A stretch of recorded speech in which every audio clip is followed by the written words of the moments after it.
महाप्रभु को भी नहीं बख्शा। जो आसपास के लोग द्वेष करने वाले थे, अनाधिकारी थे, उनके हृदय में भारी जलन पैदा हुई। किसी तरह कीर्तन बंद होना चाहिए। ये नहीं सोचा कि हम कीर्तन नहीं करते तो हमारा परम सौभाग्य ये तो है कि हमारे कानों में नाम कीर्तन पड़ रहा है भगवान का। जो गति कीर्तन करने वालों की होती है वही गति कीर्तन सुनने वालों की होती है। जो कथन का फल है वही श्रवण का फल है। जो भावुक लोग थे उनके हृदय में संकीर्तन को देखने की उत्सुकता उत्पन्न हुई। ये नियम बहुत दोनों को अखरने लगा। जो अनाधिकारी द्वेष भाव रखने वाले थे उनके हृदय में तो अखरने लगा कि पूरी रात ढोल पीटते हैं, जान पीटते हैं, नींद नहीं आती। जो अधिकारी भावुक जन थे उनको कि बस चयन किए हुए भक्त जनों को अंदर कर लिया और दरवाजा बंद कर लिया। ये क्या है? अरे खुला कीर्तन करो जिससे हम भी आनंदित हो। दोनों भाव वालों को झुंझलाहट पैदा हो गई। श्रद्धावान अपनी झुंझलाहट को रोककर धैर्य पूर्वक कि कभी तो ऐसा अवसर आएगा कि कीर्तन घर के बाहर होगा तो हम भी आनंद ले लेंगे। जो संकीर्तन को विघ्न रूप समझ रहे थे, यार रात भर ऐसा होता है जहां भागवतिक नियम होता है वहां द्वेष पैदा हो जाता है। उन लोगों के हृदय में जो विषय होते हैं, द्वेष स्वाभाविक प्रकट हो जाता है। ये प्रकृति है। बहुत से शत्रु भाव रखने लगे महाप्रभु के प्रति। ये कीर्तन बंद होना चाहिए। वैष्णवों को देखते ही रुद्र दृष्टि से जहां शाम हुई, ढोल मंजीर आदि लेकर वैष्णव जन एकत्रित होने लगे श्रीवास के घर में। तो जो विद्वेषी थे उनके हृदय में जलन पैदा हुई कि किसी तरह कीर्तन बंद होना चाहिए। अब ऐसे लोग संकीर्तन का विरुद्ध प्रचार करने लगे और भगवान की इस प्रकृति में सबको सपोर्ट मिलता है।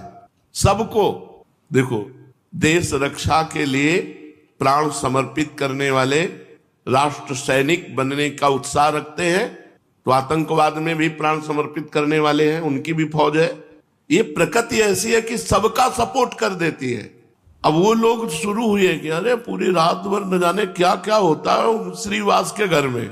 शाम से भक्तजन ही अंदर जाते थे और वहां प्रचार प्रसार होने लगा। क्या क्या होता है? विरुद्ध प्रचार।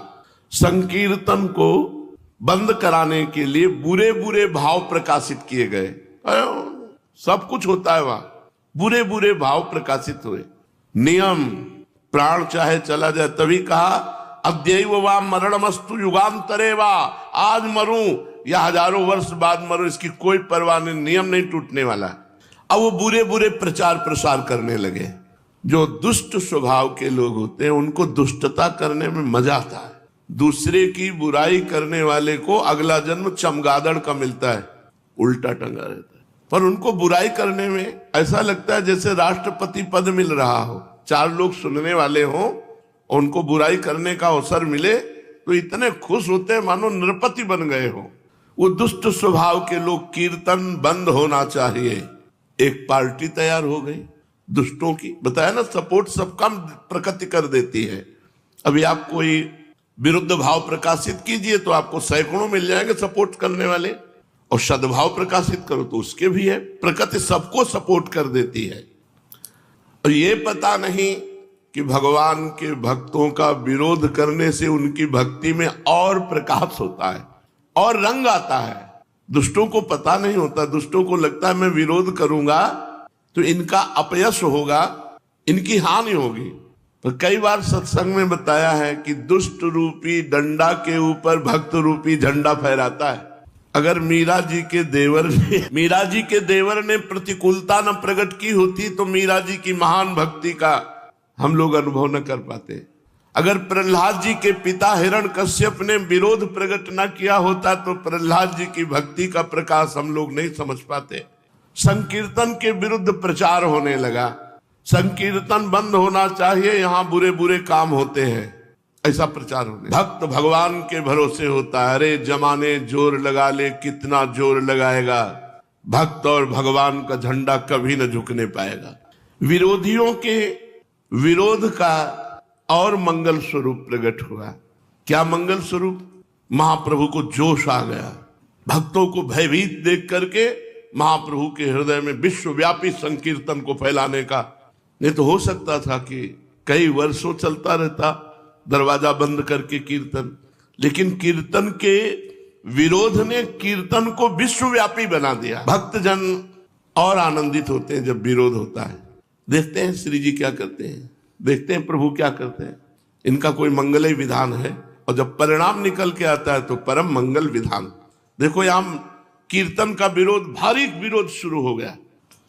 संकीर्तन विरोधियों ने संकीर्तन की पहले निंदा की, फिर रोकने का उपाय सब मिलकर सोचा कि क्या उपाय हो सकता है कीर्तन बंद हो जाए। संकीर्तन के विरुद्ध निंदा करना और ये उपाय सोचना किस तरह से इन भक्तों को भय प्राप्त हो जाए और ये कीर्तन बंद कर दे। महाप्रभु को इसकी कोई परवाह नहीं। श्री कृष्ण संकीर्तन में सदा संलग्न रहने लगे। सैकड़ों लोग विरोधी हो गए कीर्तन के। रात्रि भर संकीर्तन होता, भक्तगण जोर से हरि बोल की ध्वनि करते। आसपास के लोग दुष्टों के संग में हो गए, क्योंकि नींद नहीं, नींद में दखल पड़ता। भांति भांति से कीर्तन के विरुद्ध भाव फैलाने लगे। कोई कहता ये लोग रात्रि भर ढोल पीटते हैं, चिल्लाते हैं, नींद नहीं आती, सोना हराम कर दिया। कोई कहता है योग तपस्या ज्ञान तो कुछ जानते नहीं है, इकट्ठे हो गए और चिल्लाते हैं। चिल्लाना ही ये भक्ति समझते हैं। कोई बीच में कहता जी पूरी हत्या की जड़ तो ये श्री बास है, ये भीख की रोटी खाता है और रात्रि भर अपने घर में कीर्तन कराता है, पूरा मोहल्ला परेशान है। 10-20 लोग ऐसे बैठ गए, कीर्तन का आनंद नहीं ले रहे, निंदा कर रहे हैं बैठकर, कीर्तन का विरोध की भावना। अब ये प्रचार प्रसार आपस में निंदा स्तुति का होते होते काजी के पास पहुंचा। कुछ लोगों ने काजी से रिपोर्ट की कि श्रीवास के घर रात्रि भर बड़ा उपद्रव होता है, वहां जो नहीं होना चाहिए वो भी होता है, आप इस पर दखल डालिए। अब दुष्टों को तो बड़ा आनंद हुआ। अब ये प्रचार करने लगे कि राजा की तरफ से कीर्तन करने वालों के लिए फौज भेजी गई है और वो आएंगे, कीर्तन करने वालों को बांध कर ले जाएंगे, सजा देंगे, जेल में डाल देंगे और श्रीवास का घर तो तोड़ फोड़ करके गंगा जी में बहा देंगे। कीर्तन करने वालों की अब खैर नहीं। ऐसे पूरे नवद्वीप में खबर फैल गई जब काजी को सूचना मिली। अब आई है नियम की परीक्षा की घड़ी। अब उनमें जो कुछ हल्के भाव वाले थे उन्होंने कहा भाई कृष्ण कृष्ण जपना तो हम जप लेंगे अब, लेकिन राजा के डंडे कौन खाएगा, जेल में कौन बंद होगा। तो श्रीवास जी के घर आना बंद कर दिया। उनमें जो कच्चे दिल वाले थे, भाई हम तो कीर्तन करते, हमारा तो कोई दोष नहीं, हम तो साफ कह देंगे कि हम भाई अब आज से कीर्तन में नहीं जाएंगे। और सही बात है, किवाड़ बंद करके कीर्तन करने की जरूरत क्या है। कुछ कमजोर दिल वाले जो थे वो उधर ही सपोर्ट में हो गए भयवश। ऐसा नहीं होना चाहिए। अच्छा, कुछ लोग होते हैं दो मुंह वाले, इधर भी मौजली उधर भी मौजली। दुष्टों की तरफ दुष्टता का सहयोग कर दिया, साधु की तरफ साधुता का। अरे आप कीर्तन करो, देखेंगे जो होगा। और बहुत अच्छा किया, रात भर कीर्तन करके जो है किसी को चैन नहीं लेने देते दोनों तरफ। तो ऐसे जो कुछ वो तो डर गए। कुछ लोगों ने कहा जब तक फौज ना आवे तब तक कीर्तन चालू रखो, फिर फौज आएगी तो देखा जाएगा। हिम्मती जो भक्तजन थे। कुछ ने कहा कि चलो काजी से जाके कहते हैं कीर्तन में स्त्रियों को भी अंदर ले जाते हैं। मालूम पड़ता है ये लोग शास्त्र विरुद्ध आचरण करने वाले वाम मार्गी।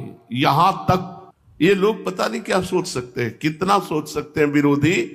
और ये एक यही की बात नहीं कि कीर्तन, अब तो शिकायत करने वाले दुष्टों की छाती फूल गई, अपने अपने स्थान पर मुस्कुराते हुए लौट कर आए कि अब फौज आएगी, सबको बंदी बनाएगी, कीर्तन आज से बंद, चैन से सोने को मिलेगा।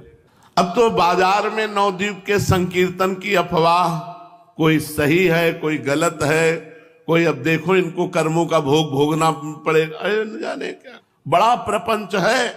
संसारी लोग कहते हैं ना कि भाई 100% में कुछ परसेंट तो सही होगा ही। ये दुष्ट लोग 100 में 100% ही पूरा का पूरा ऐसा दिखा देंगे जिसमें 1% सही नहीं है। अब महाप्रभु चैतन्य देव प्रभु के अवतार और भगवान नाम कीर्तन की जय हो रही, वहां कहीं कुछ अमंगल हो रहा, लेकिन इन दुष्टों ने ऐसा काजी को भरा कि कोई कहता अजी ये जोर जोर से हल्ला मचा रहे थे, भगवान नाराज हो गए, इनको दंड मिलेगा, बढ़िया है बढ़िया है, ऐसा लोग कहने लगे। कोई कहता अरे कहो तो अभी विरोध हो गया, नहीं आगे अकाल पड़ जाता। ऐसे ऐसे भी लोग ये पूरी रात जो हल्ला मचाते हैं, भगवान नाराज होकर अकाल पैदा कर देते, ये तो अच्छा हुआ विरोध हो गया। भगवान नाम कीर्तन से, नाम संकीर्तनम यस्य सर्व पाप प्रणाशनम।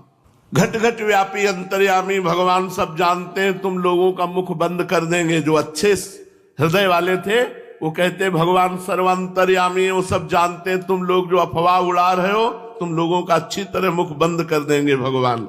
उसी समय कोई हृदय की जलन मिटाने के लिए द्वेष बुद्धि से कहता भैया ये 2-4 दिन के अब ढोल नगाड़े हैं, ये सब बंद हो जाएंगे, अब काजी नाराज हो गया है।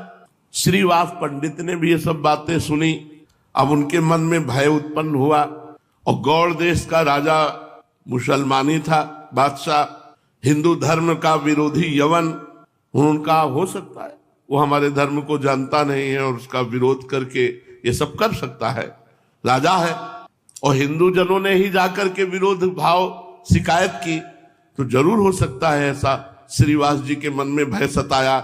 लोगों के मुख से ऐसी बातें सुनकर के प्रायः सब भक्तों के हृदय में डर घुस गया अंदर, क्योंकि यवन हिंदू धर्म विरोधी राजा है और हिंदू जन ही शिकायत कर रहे हैं, तो जरूर कोई न कोई उपद्रव। श्रीवास पंडित जी के पास आकर के सब भक्त जन सलाह करने लगे कि क्या करना चाहिए। कोई कोई तो कहने लगे अजी कुछ दिन के लिए बंद कर दो नाम कीर्तन, जब ये सब शांत हो जाए तब फिर शुरू कर देंगे। कोई कहते भैया अब तो हम तो जय श्री कृष्ण नवद्वीप ही छोड़ रहे हैं कुछ दिनों के लिए, जब सब शांत होगा तो लौट आएंगे, अब हम तो रिश्ते नातेदारों के आ जाएंगे, अब कीर्तन में नहीं आएंगे। उनकी बातें सुनकर श्रीवास पंडित ने कहा भाई अब जो होना होगा सो होगा, भगवान श्री हरि सबका भला करेंगे, हम श्री कृष्ण कीर्तन करते कोई गलत काम तो नहीं करते ना, देखा जाएगा। अगर भगवान का नाम कीर्तन करने पर कष्ट आएगा, बंदी बनाए जाएंगे, मारे जाएंगे, तो हम वो सब सहेंगे। श्रीवास पंडित ने भक्तों को तो इस प्रकार समझा दिया, लेकिन अंदर अंदर वो भी भयभीत थे। उन्होंने अपने मनोगत भावों को प्रभु के सम्मुख प्रकट नहीं किया। प्रभु तो सबके भावों को समझने वाले थे। चैतन्य महाप्रभु ने सब भक्तों के भावों को देखा, सब डगमगा रहे हैं, यवन राजा के कारण सब भयभीत हो रहे हैं, इसलिए इनको निर्भय कैसे किया जाए। महाप्रभु विचार करने लगे। एक दिन प्रभु ने अपने संपूर्ण शरीर में सुगंधित चंदन लगाया, घुंघराले काले काले सुंदर बालों में सुगंधित तेल डाला, मूल्यवान स्वच्छ और महीन वस्त्र पहने, साथ में 2-4 भक्तों को लेकर गंगा किनारे की ओर चल पड़े। उनके अरुण अधर पान की लाली लगने से और भी अत्यधिक अरुण बन गए थे। नेत्रों में प्रसन्नता थी, मुख कमल शरद पूर्णिमा के चंद्रमा के समान खिला हुआ था। वे मंद मंद मुस्कान के साथ भक्तों के आनंद का वर्धन करते हुए गंगा जी के घाटों पर इधर से उधर टहलने लगे। जो सात्विक प्रकृति के भगवत भक्त थे वे प्रभु के रूप लावण्य को देखकर मन ही मन परम प्रसन्न हुए, किंतु जो दुष्ट प्रकृति के निंदक थे वे आपस में कहने लगे यार निमाई पंडित पर कोई भी फर्क नहीं पड़ता, बड़ा अजीब है। अरे राजा का फौज आने वाली है, काजी नाराज है, पान खाए घूम रहे, इनको कोई फर्क नहीं पड़ता, इसे तनिक भी भय नहीं। संपूर्ण शहर में हो हल्ला मच रहा है, कल ही तो सेना आने वाली है। अरे भाई देख लेना, ये पान खाए घूम रहे, कल इनको बांधकर नाव पर बंदी बनाकर ले जाया जाएगा। अभी तो राजपुत्र के समान बन ठन करके हंसते हुए घूम रहे। अरे यार इनके चेहरे पर सिकुड़न भी नहीं है, बड़े विचित्र है। कोई कोई कहता अजी सब बातें झूठी है, कोई फौज वौज नहीं आ रही, कोई नाव वाव नहीं आ रही, कोई सैनिक नहीं आ रहे, ये सब केवल अफवाह उड़ाई गई है। दूसरा कहता हाथ जोड़ करके नहीं नहीं साहब गप मत समझो, ये तो पक्की बात है कि यवन बादशाह की तरफ से फौज आ रही है। तो कोई कहता हाथ कंगने को आरसी क्या, अभी देख लेना कल ये सब बंदी बना दिए जाएंगे। इस प्रकार लोग भांति भांति से अपने अपने अनुमानों को प्रकट कर रहे थे और महाप्रभु भक्तों के साथ आनंद में गंगा के किनारे विहरण कर रहे थे। इसी बीच प्रभु के पुराने परिचित पंडित गंगा जी पर संध्या वंदन करने के लिए आए। प्रभु को देखकर प्रणाम किया और आपस में वार्तालाप करने लगे। पंडितों ने कहा, निमाई पंडित सुन रहे, तुम्हें पकड़ने के लिए राजा की तरफ से सेना आ रही है। संपूर्ण शहर में बड़ी गर्म अफवाह है कि तुम सब बंदी बनाए जाओगे। यदि ऐसी ही बात है तो हमें लगता है कुछ दिन के लिए तुम नवद्वीप छोड़ दो, फिर आ जाना। अभी कहीं बाहर जाओ जिससे तुम्हें राजा के सैनिक बंदी बनाकर न ले जाएं। राजा के साथ विरोध करना ठीक नहीं, फिर ऐसे राजा के साथ जो हमारे धर्म को जानता ही नहीं, धर्म विरोधी है, यवन। समस्त पंडितों ने चैतन्य महाप्रभु को ये राय दी कि इस समय तुम्हें छोड़ करके चले जाना चाहिए, आगे जैसा समय आवे फिर देख लेना। प्रभु ने उपेक्षा के साथ कहा, अजी जो होगा सो देखा जाएगा। हम नवद्वीप छोड़कर तो कहीं नहीं जा सकते, और यदि तुम्हारी सलाह सही है तो हम नवद्वीप छोड़कर कहीं जाए, वो बादशाह कहीं से भी बंदी बनवा लेगा। हम तो गौड़ देश छोड़कर अब जाने वाले नहीं, यहीं रहेंगे। अगर भगवान हमें बंदी बनाना चाहते, दुख देना चाहते तो हम उसे सहेंगे, कीर्तन बंद नहीं करेंगे, कीर्तन नहीं बंद होगा। और देखो, जब कोई धर्म से चलता है तो उसकी परीक्षा होती है, और दुख सहना ही धर्म की कसौटी है। हम सहेंगे, जो कुछ होगा देखेंगे। देखना है ये कि कौन कौन से भक्त इस समय इस प्रश्न में सही उत्तर देते हैं। परीक्षा की, धर्म की कसौटी पर कौन खरे उतरते हैं। ये सुनकर पंडित लोग चुप हो गए। प्रभु श्रीवास जी के मकान की ओर चले। श्रीवास पंडित के आराध्य देव थे नरसिंह भगवान। वे अपने पूजा गृह में बैठे हुए भयभीत नरसिंह भगवान की पूजा कर रहे थे, क्योंकि उन्हीं के घर में रोज कीर्तन होता था और ये सब बातें बहुत जोर पकड़े हुए थे कि राजा आएंगे, राज सैनिक और बंदी बनाकर इनके घर को तोड़ फोड़। तो वो बहुत भयभीत होकर, नरसिंह भगवान उनके आराध्य देव थे, तो उनकी पूजा कर रहे थे। इतने में दरवाजा खटखटाने की आवाज आई और बड़े जोर से दरवाजा खटखटाया गया। वो डर गए कि हो सकता है राज सैनिक आ गए। किवाड़ों को इतनी जोर से कौन खड़खड़ा रहा है। उन्होंने पूछा, कौन? बाहर से आवाज आई, जिसका तुम पूजन कर रहे हो, वो जिसे अब तक तुम अप्रत्यक्ष मानकर पूजा करते थे, देख लो मैं वही आया हूं। ये सुनकर श्रीवास पंडित घबरा गए। क्या मतलब, मैं पूजा करता हूं नरसिंह भगवान की, तो क्या नरसिंह भगवान आ गए? उन्होंने डरते डरते किवाड़ खोले। इतने में देखा क्या, अद्भुत रूप लावण्य से युक्त सचिनंदन विश्वंभर चैतन्य महाप्रभु जे भी दरवाजा खुला, भावावेश में जाकर पूजा गृह की ओर गए और पूजा के सिंहासन की सब सामग्री हटाकर बैठ गए। श्रीवास को दिखाई देने लगा मानो स्वयं विश्वंभर भगवान नरसिंह देव। उन्होंने देखा कि चैतन्य महाप्रभु की जगह शंख चक्र गदा पद्म धारण किए हुए भगवान श्री हरि विराजमान है। गले में वैजंती माला और मत्त सिंह की भांति हुंकार कर रहे हैं। श्रीवास भयभीत हो गए महाप्रभु के ऐसे सुंदर रूप को देखकर। भगवान के सिंहासन पर बैठ करके चैतन्य महाप्रभु हुंकार करने लगे जैसे नरसिंह भगवान, और कहा, श्रीवास डरना नहीं, तुमने अभी मेरी सामर्थ्य को नहीं देखा। अद्वैताचार्य हमारी परीक्षा के निमित्त शांतिपुर चले गए हैं। मैं तुम्हें आश्वासन देता हूं कि तुम्हें कोई भय नहीं होगा।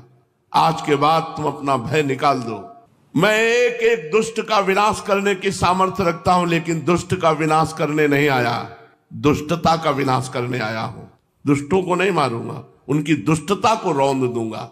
कोई पैदा ही नहीं हुआ विश्व में कि भगवान नाम कीर्तन करने वाले को कष्ट पहुंचा सके। महाप्रभु भावावेश में नरसिंह देव के भाव में श्रीवास से ऐसी बात कह रहे। कोई पैदा ही नहीं हुआ संसार में जो नाम कीर्तन करने वालों को कष्ट दे सके। तुम घबराओ नहीं, शांत चित्त से हमारी स्तुति करो। और प्रभु शांत होकर बैठ गए। खोज कर रहे शेष चर्चा आगे। श्री राधा वल्लभ लाल की।